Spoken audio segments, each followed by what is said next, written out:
And I'd like to introduce Rüdiger Weiß, who is a professor from Berlin, and he wanted to be announced like this. And sustainable blockchains is the topic that he will talk about, and the subtitle of this talk is ganz weit oben auftaucht, ist nachhaltige Blockchain, digital und dreckig. Sustainable blockchains instead of digital and dirty. Also vielen Dank. Vielleicht zu dem Thank you. One remark, this headline was not chosen by me, but by the German foreign broadcasting station Deutsche Welle. Someone kind of teased me by saying that if you Google digital and dirty, you'll find this interview in Deutschlandfunk. And that is just one from the bizarre features of the blockchain world. And like other topics where people have a strong emotional attachment, there is a kind of funny situation where all the people that had a scientific approach to the issue and weigh up the pros and cons, they are then invited by the pro and con people to panels, one after the other, and they may then be facing attacks for the opinions they bring forward. But as a scientist, a computer scientist, you should keep calm and understand the technology. And that is surprisingly simple when it comes to blockchain. And that's why I started my first slide by saying simple and old. A blockchain is a chained list of blocks with hash pointers. And that is one of the most simple structures that you can learn in one of the first semesters in computer science as a really introductory example. And that is quite interesting.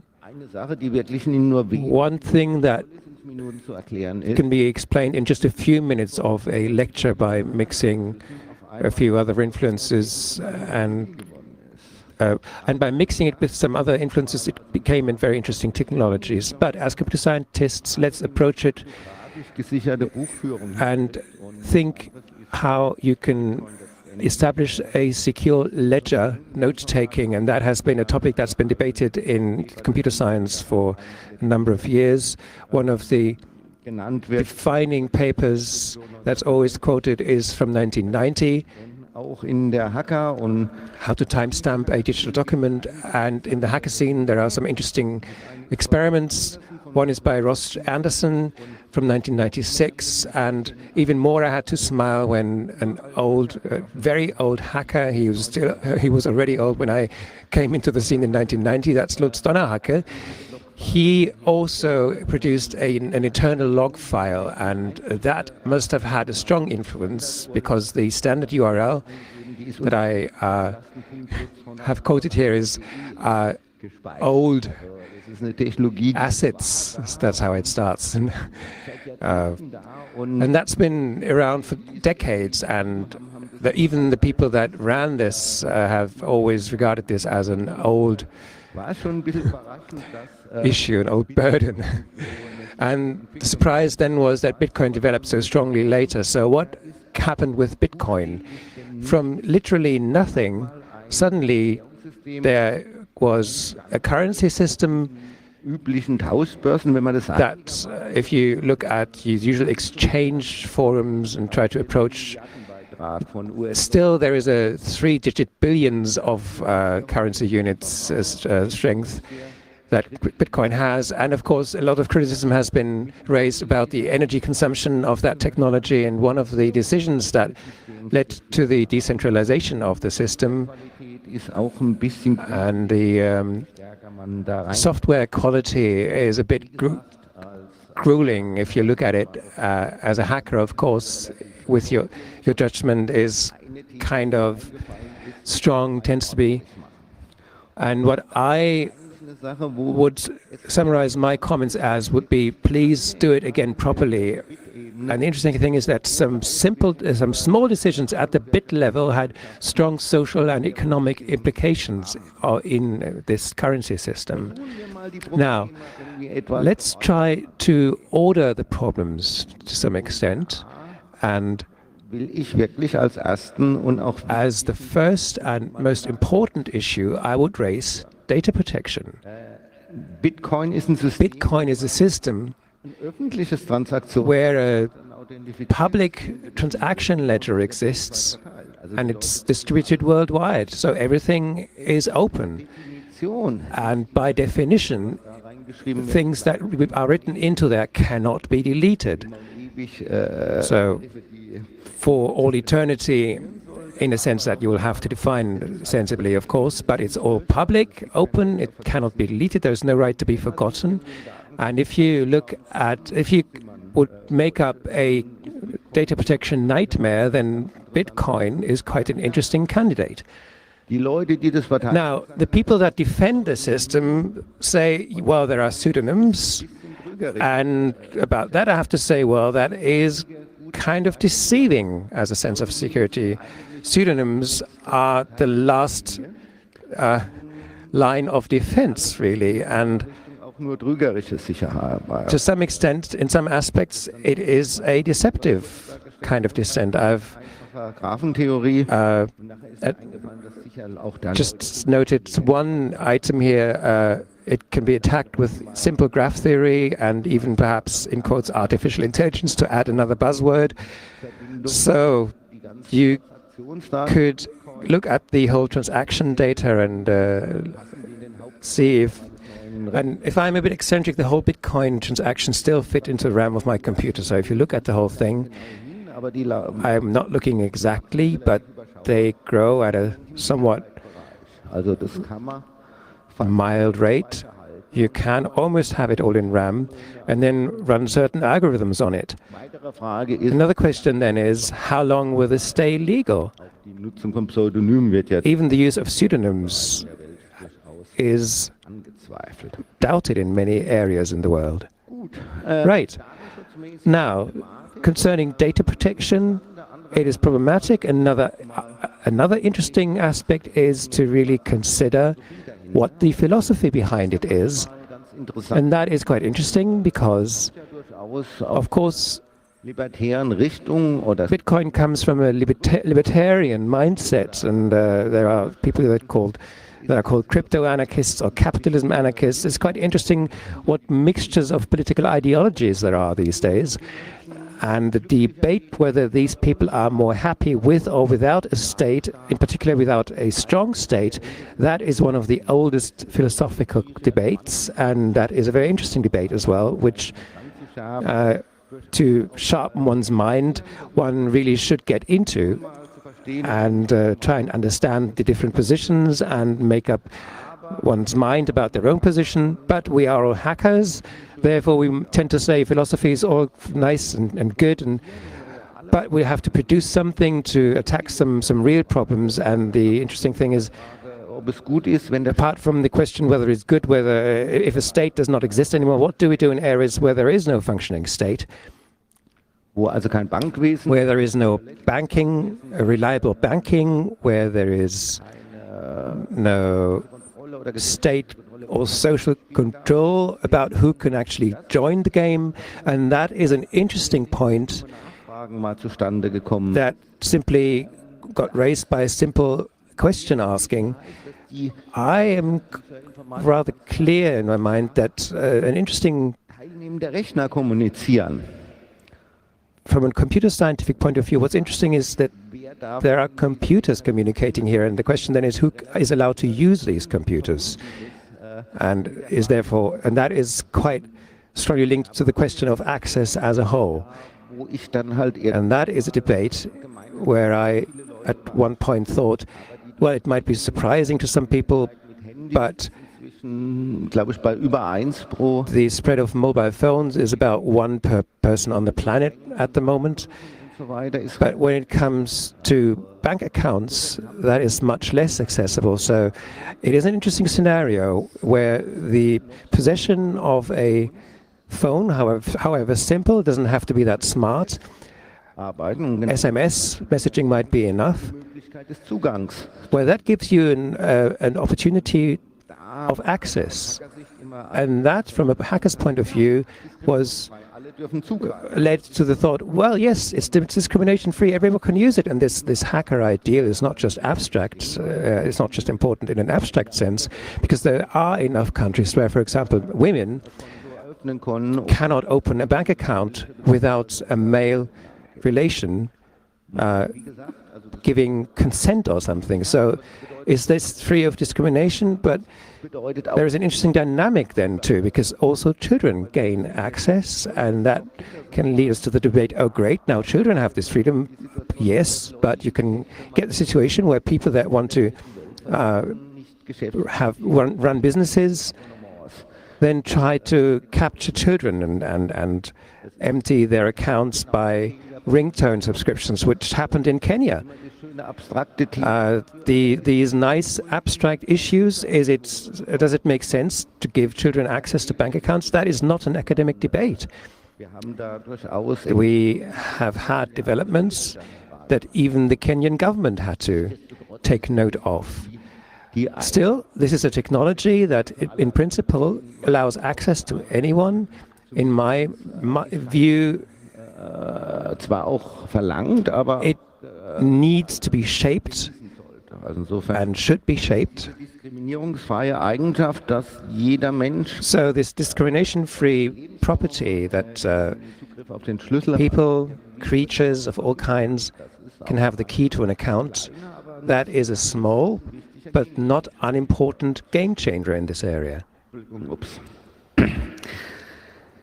Now, if you consider that even a non-smartphone gives people access, then at a very abstract level you can say that possibly with blockchain and digital trust structures, you can build structures that have very few requirements in the analog world and can be used. And that means that there are some interesting possibilities that I would like to get into in this talk. Maybe at the end of the talk, a few words on the things that I want to talk about. In this talk, I talk about how we can take an existing system and reduce some environmentally damaging aspects, and I want also to discuss another system that has different mechanics, and I already talked about some things at the last Congress about using more intelligent mining algorithms, and there were proof of stake or proof of work systems that had no energy consumption for the mining of the coins, and both things are being researched. And I already talked about this at the last Congress. And from a hacker's perspective, we have considered that we have the technologies, but what do we actually create with it?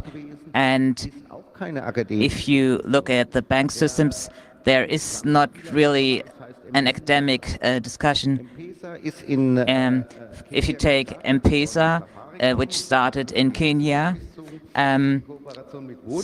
which was a cooperation with Vodafone, and in many areas it was received very positively, and so we can see that there have been some positive developments with these projects, but we still have to think critically about these projects, and even in these cases, the government is actually not opposed to these things. And even just these three things that I have selected here are a bit drastic. So even in the poorest countries of the world, there are, so in Kenya, the most poorest actually have to, and yeah, so they still have to pay transfer fees, which are considerable. And if you think about old mafia movies, you know, there was the mafia fees for keeping us, for staying protected against the mafia, and so this is. So you have to pay quite a lot of fees for these things, and at the same time you have major wins. And I am old enough where there was no bad connotation of and it is simply not acceptable if the poor have to pay fees of that amount of that on that scale, and if people that just transfer micro amounts have to pay the most, that is simply not acceptable. That is rather indecent even. So that is an issue where you can argue, yes, even small amounts cause effort, but if you have 27% profit, and if you're in a poor country, then maybe if we are just talking cents, maybe just out of the goodness of your heart, you could waive those fees, and that's an appeal that people should not operate these services just to optimize profit. And I've also extended my talk at short notice by adding this in May 2019 concerning data protection. In May 2019, there was the...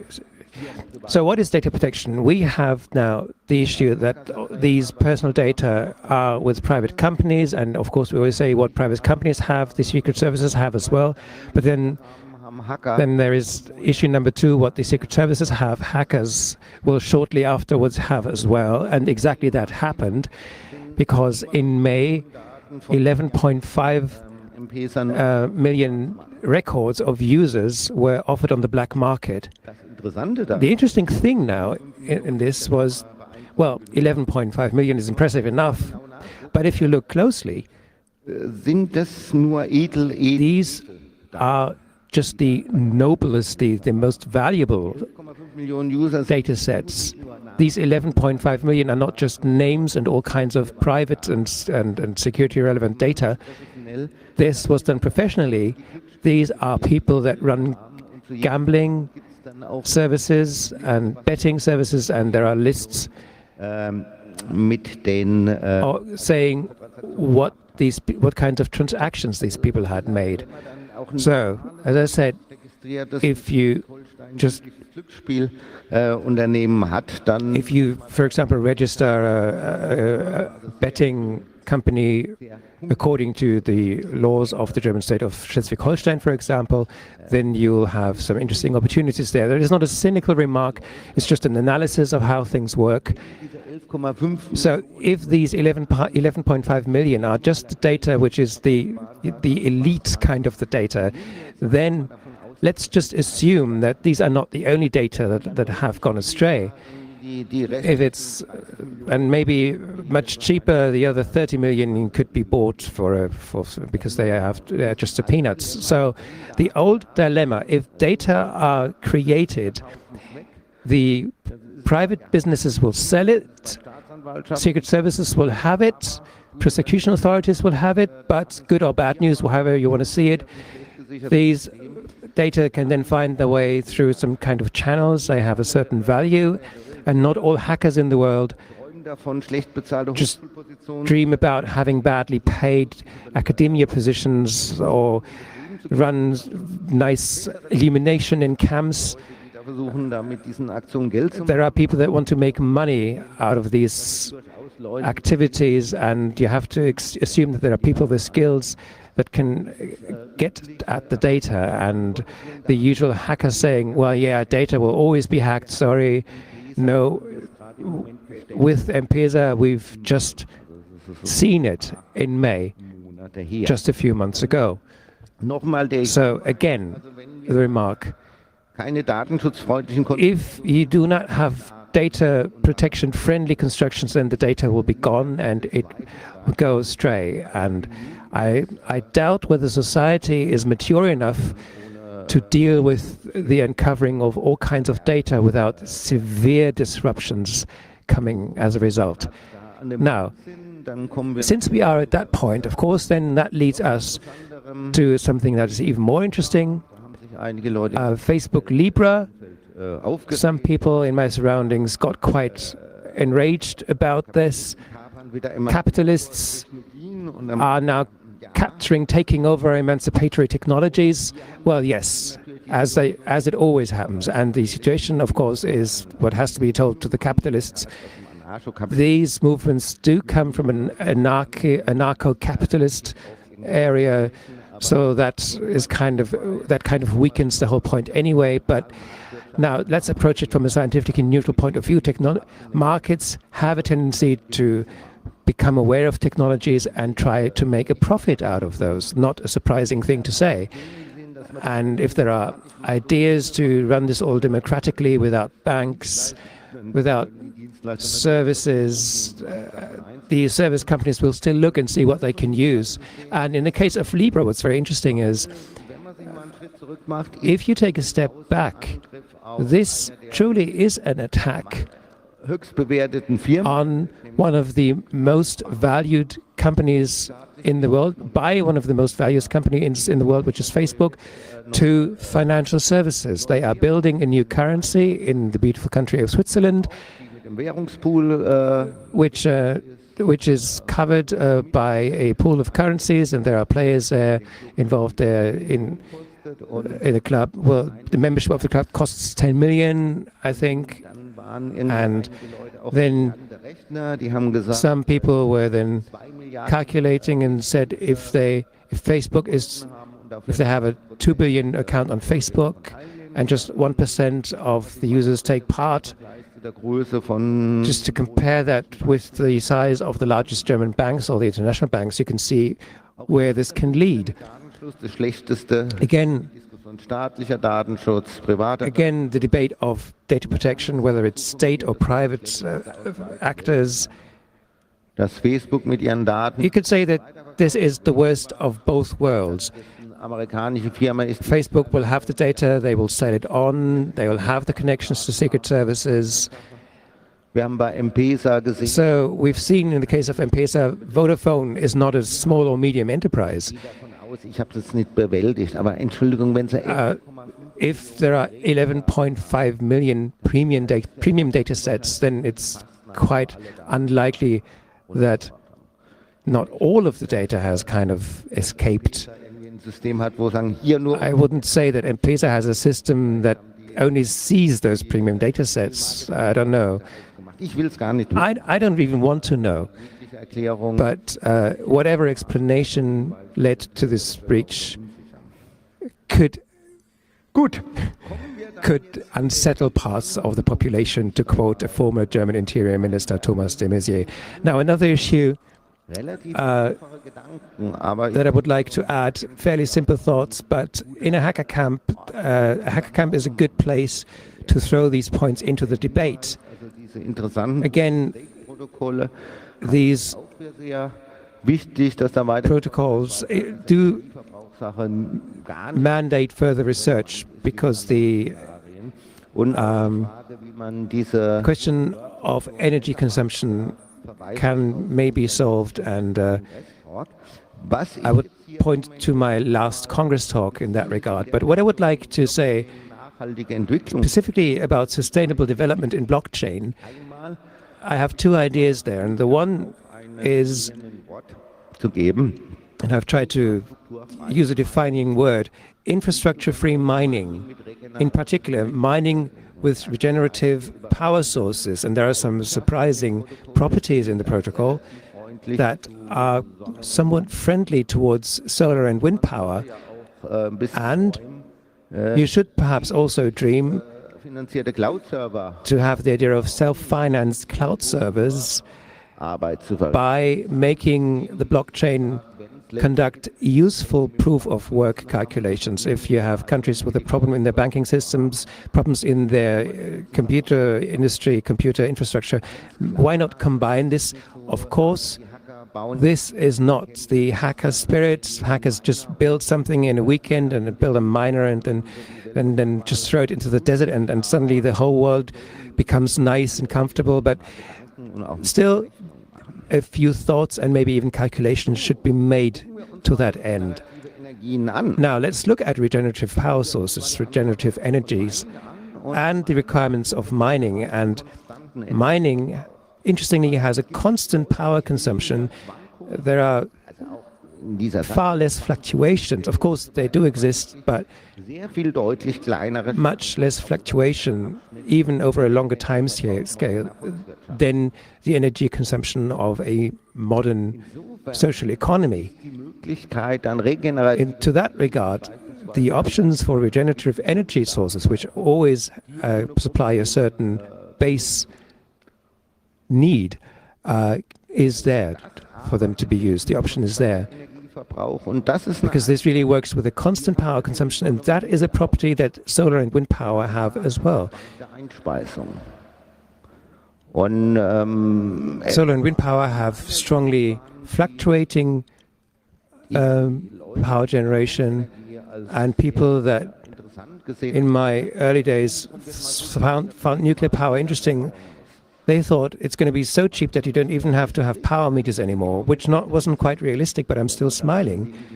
If you then let the engineers play around a bit, then truly we did have the situation that power wasn't just free, but even had a negative price. Because, as I said, the situation is that we may have too much power in the grid sometimes. And the idea then is to maybe use the excess power directly for mining. The second issue is maybe a bit of a coarse analysis, but places that are suitable for power generation are mostly in places where you tend not to want to live because there are storms there is too much sun. And therefore it's quite interesting to say, well, maybe there are places that have a lot of sunlight and we can directly use that power. That might be interesting, but then how do we transport and store this energy? That is very, very expensive. And if you then, as a hacker, look at the situation and say, hang on, how much infrastructure do we need for mining? What properties does this infrastructure have? And the interesting thing, if you analyze the mining system, the interesting thing is that some properties are not so apparent. One property is that it is friendly for mining pools. If you describe Bitcoin mining, then you keep saying that these are lottery tickets and you have to calculate some random numbers, but, well, the law of large numbers there comes into play. If you have a system like Bitcoin, which is friendly for mining in pools, then you do not have to wait and hope for some random lucky event. You can use mining results and have them delivered and continue from them. All right. So let's approach the idea of solar mining mesh networks. What requirements to participate in Bitcoin mining? I'll now use Bitcoin as the leading currency, use it as a placeholder for all the others. But since Bitcoin allows this, the situation is much better than you might think. And that gets us back to the hacker idea. In principle, You can set up a solar power station in the desert, throw it into the desert, and as an outside connection, you need one satellite connection. If GSM exists, which in many situations, let's take GSM.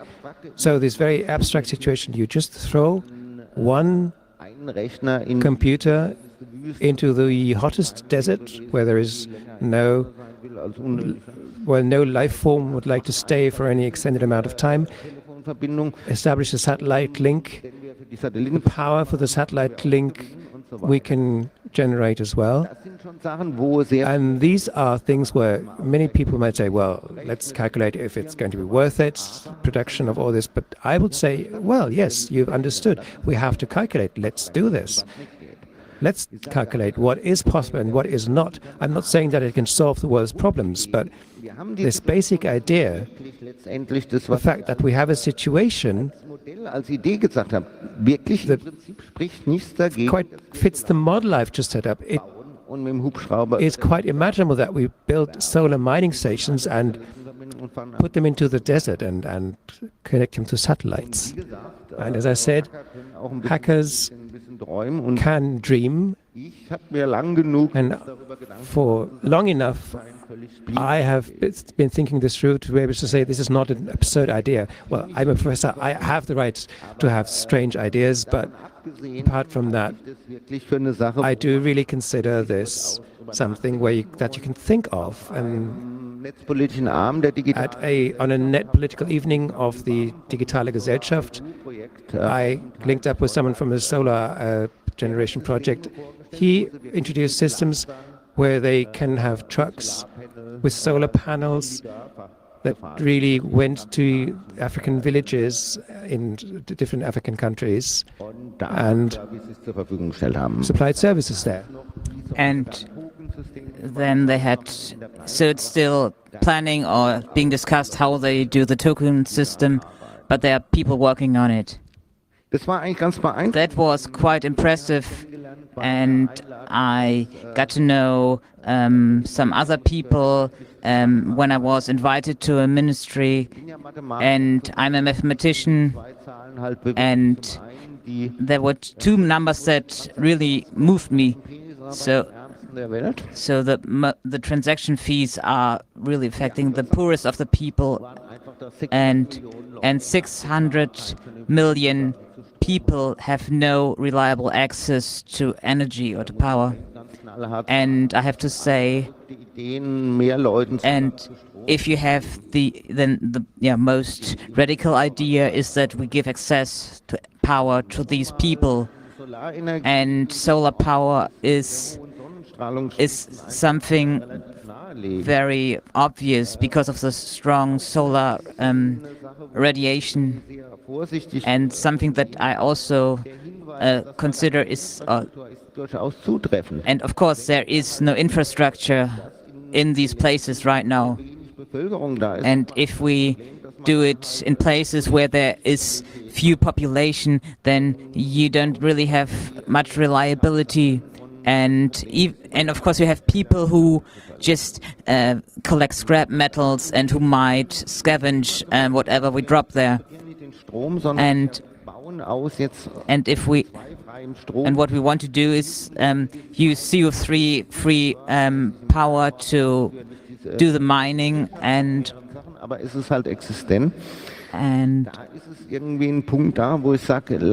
have to say that, and if we only have like a reasonable mining project that gives us more solar power, then this is also a win. And these are things where I say, let's just consider this. Don't be too pessimistic about the reality.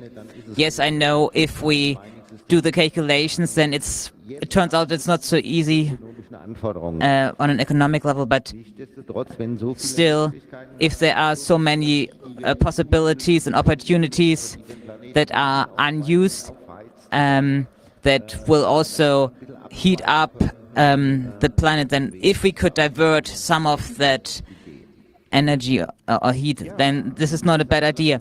And yes, let's have some more ideas.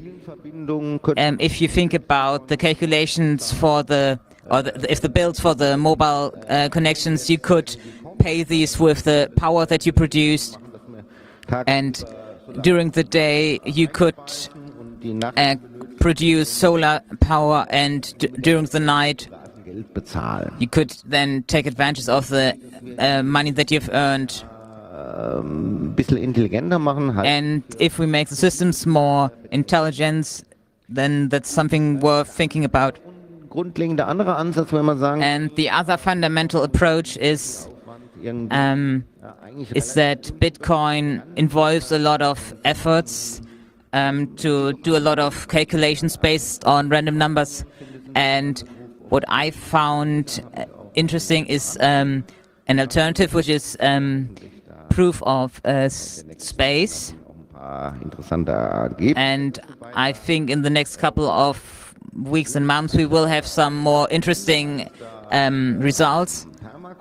So, for instance, there's Permacoin, which combines distributed storage with payment systems. And if you have, and for the people who evaluate economic success, these people are willing to pay for this. So the ICO the ICO for Filecoin managed to acquire a 3-digit millions fundraising.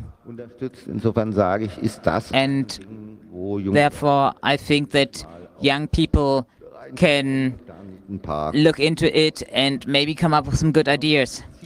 And I want to give you an overview again. So you get the consensus by making storage space available, and if you want to combine consensus with useful social actions, then everyone wins. And if you combine these things, then you become part of this reward system. Instead of just randomly calculating hashes, you actually do something worthwhile with the energy, and you have more influence on the system just by doing it. And I don't want to call this a win-win scheme, but I would be quite annoyed if people actually called it like this, because then the big countries would use more energy than smaller countries. And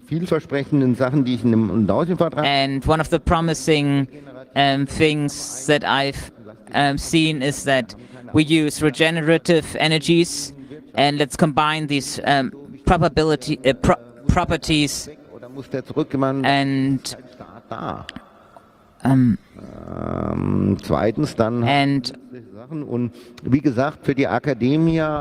as I said, well, for academia,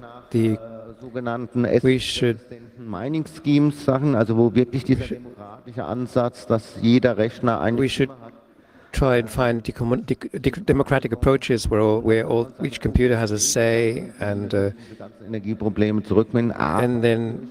find approaches that do not have the energy problems, and that will create a new currency dynamic. Now, that is the kind of research that I conduct, but today I wanted to place the focus onto really hackable ideas and really invite you to maybe take part. Now, to summarize, I forgot this. Even stronger requirements or stronger challenges are the privacy challenges. I had a talk yesterday about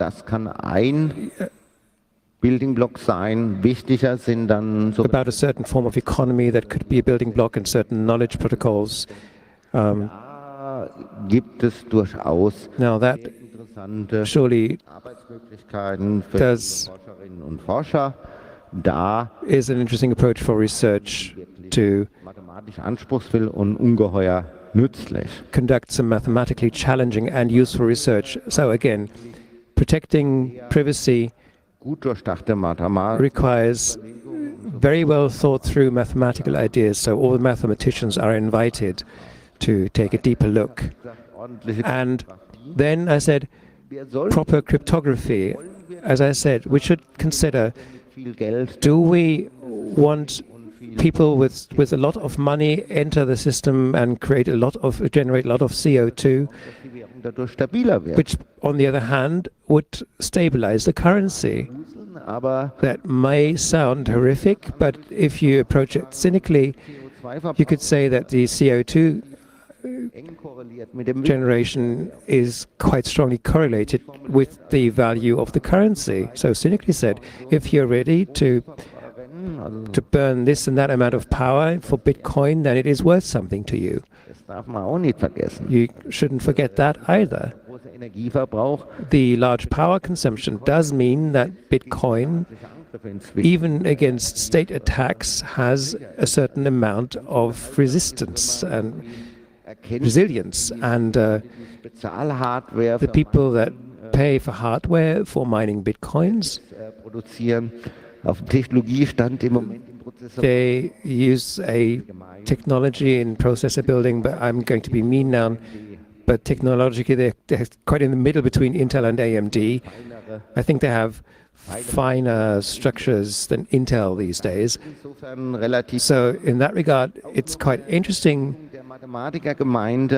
And of course, also an offense to the mathematics community, because mathematicians always search for prime numbers with interesting properties, and a wholly failed Braincoin system, which had as proof of work search for prime numbers, the fact that this failed so badly,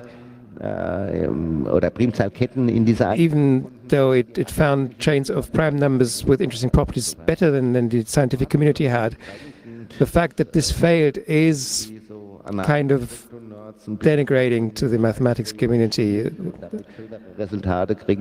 because you have people playing with this and producing nicer results than the scientific community had, and then it failed. But that's not a very rare thing in the cryptographic community. Now, last slide to point out the positive sides. Regenerative energies have a number of properties. Digital currencies have a number of properties that go very well with regenerative power generation that can go very well with grassroots economies. And let me say it like this: if we build this in countries, we should try to get privacy inserted as quickly as possible and to do it right. Just to go back to the M-Pesa example, that was very successful. Often criticized justifiably, but if you accuse these people of collecting all the data and not protecting them properly, and then the response is Secret Services have the data anyway, but the problem is if Secret Services have it, a few days later the hackers have it. We now have the proof on the black market. So if we roll out something, then please use systems that are compatible with GDPR. Sorry, that was very mean. I had to insert an artistic interlude here. But joke aside, the GDPR, with all justified and sometimes too exaggerated criticism, does provide an interesting starting point. And again, protecting privacy in transactions is not an esoteric hobby for some people that want to show that that are not.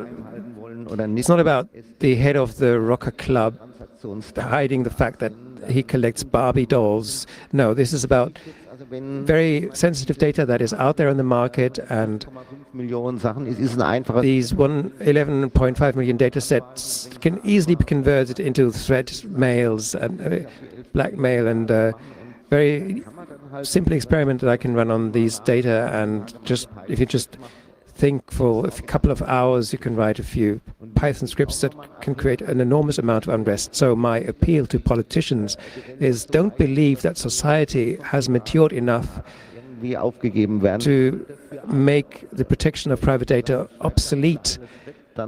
If by writing a small script I can bother all these people that have been involved in gambling. Sorry,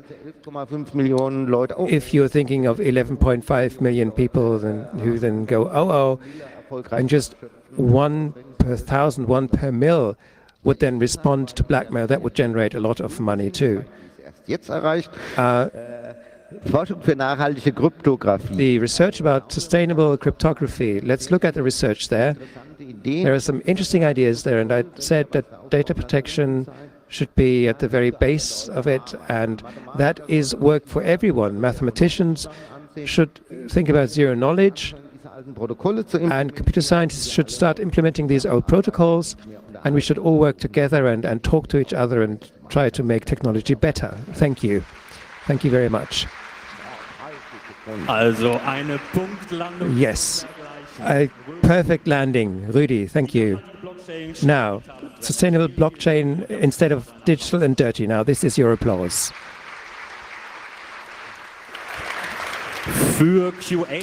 Now, unfortunately, there is no time for Q&A because Rudi used all his time, but you know how he looks now. He will use one of the exits because that's the only way he can leave the tent, so grab him.